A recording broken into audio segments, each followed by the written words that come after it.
If you have questions or suggestions for future podcasts, please submit them in the comment section below. Don't forget to like, share, and subscribe. Thankful for private property.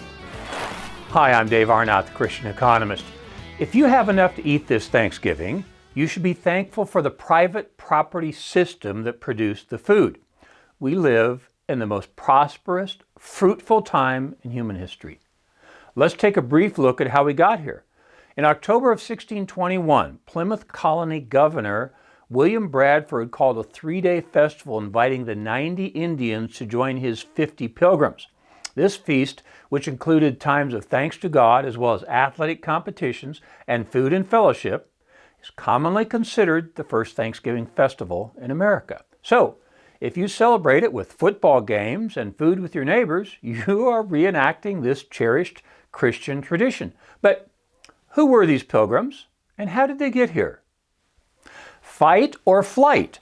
That's the basic idea from psychology, that our minds are built to either change ideas we disagree with or run from them. It's a pretty big discussion among Christians in the United States today, or at least it should be. I delve into that question in podcast number 72, titled Two Worlds. Being in the world but not of the world is becoming more difficult in postmodern America.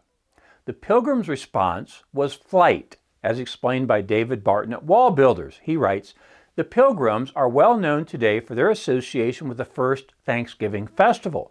The Pilgrims were separatists, a set of Protestants who felt that they would be unable to reform the Church of England, and therefore they chose flight over fight. They went to Holland and then eventually to America. But the other group who came later were Puritans. They were fighters who believed they could reform the Church of England. It turned out they were wrong, and following severe persecution, some 20,000 followed the Pilgrims to America. The Pilgrims had obtained a land grant for Virginia and set sail on the Mayflower on September 6, 1620. But after a rough ocean crossing, they landed 200 miles north of Virginia in what became known as Massachusetts. On November 11, 1620, they finally dropped anchor and came ashore. Grateful or entitled?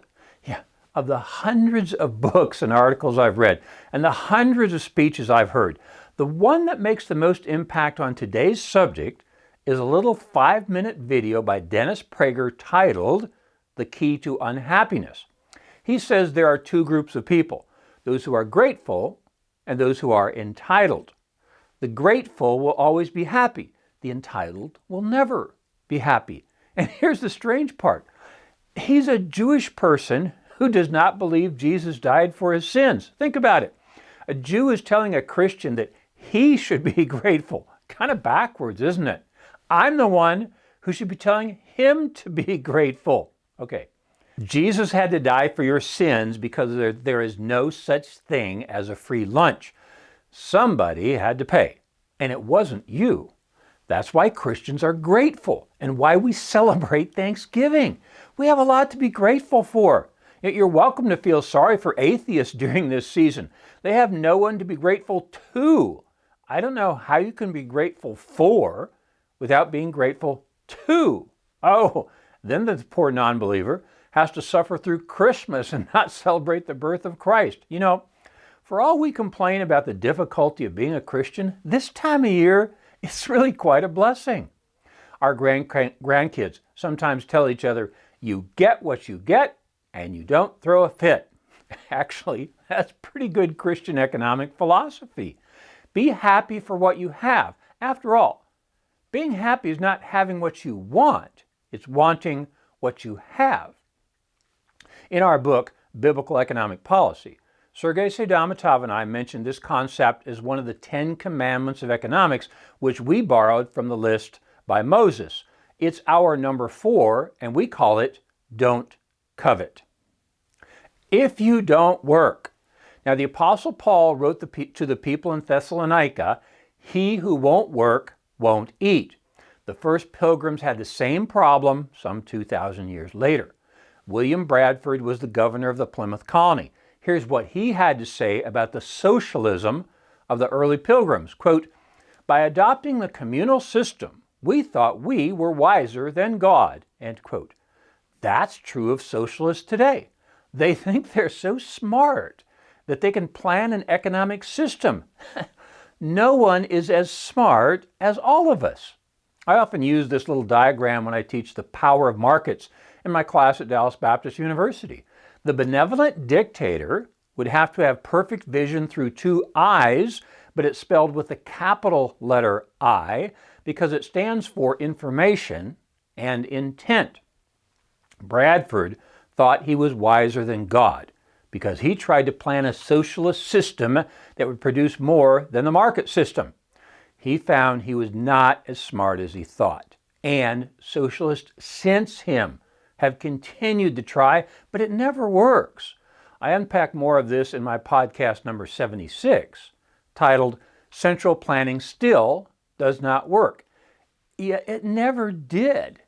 Now, from kings in the Old Testament to the Romans in the New Testament, from William Bradford at Plymouth to Robert Owen in Indiana in 1842, from Karl Marx and Friedrich Engels to Vladimir Lenin, from Fidel Castro to Hugo Chavez, from Jeremy Corbyn in the UK to Bernie Sanders in the US Senate, they are all trying to be God, like Adam and Eve were. And what they all find is that if you eat the apple, you get poorer. If you award it as private property and allow humans made in the image of God to find creative ways to increase their production and be industrious and fruitful, the economy multiplies and everyone gets richer. Those fruitful pilgrims. Here's how Jerry Boyer explained it in Forbes magazine way back in 2008 in an article titled Lessons from a Capitalist Thanksgiving. Quote, the members of the Plymouth Colony had arrived in the New World with a plan for collective property ownership, reflecting the current opinion of the aristocratic class in the 1620s. Their charter called for farmland to be worked communally and for the harvest to be shared, end quote. Predictably, famine ensued, followed quickly by plague. Half the colony died. Unlike today's socialists, the Pilgrims learned from their mistakes. Then they gave each person a parcel of land as private property. The results were astounding and predictable, by the way. They were actually following the advice that would be written 150 years later by Adam Smith. Specialize, then trade your surplus. So men worked hard. Fields were not only tilled and planted, but also diligently harvested. They traded with the neighboring Indian nations and learned to plant maize, squash, and pumpkin and to rotate their crops from year to year. The harvest was bountiful, and the new colonists immigrated to the thriving private property capitalist economy, kind of like the folks crossing the southern border of the United States today. People want to live in a private property capitalist state. Private property.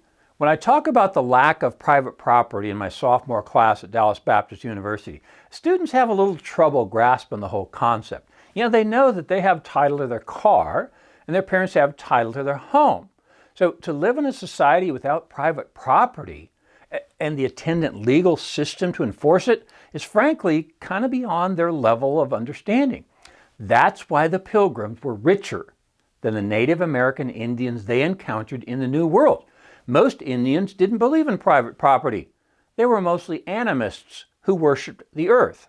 You can find many of their philosophical descendants today in the modern world who worship the creation instead of the creator.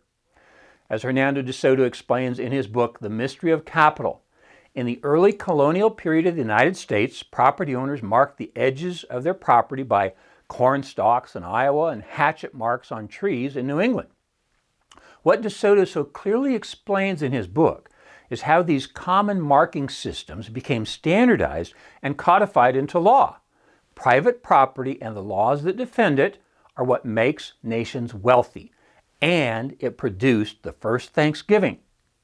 I'll close with an admonition from Mark Perry at the American Enterprise Institute. Quote, before we eat turkey this Thanksgiving, we should first thank private property rights, because they protect us from the tragedy of the commons that resulted in the starvation and death for the early Pilgrims' failed experiment with socialism.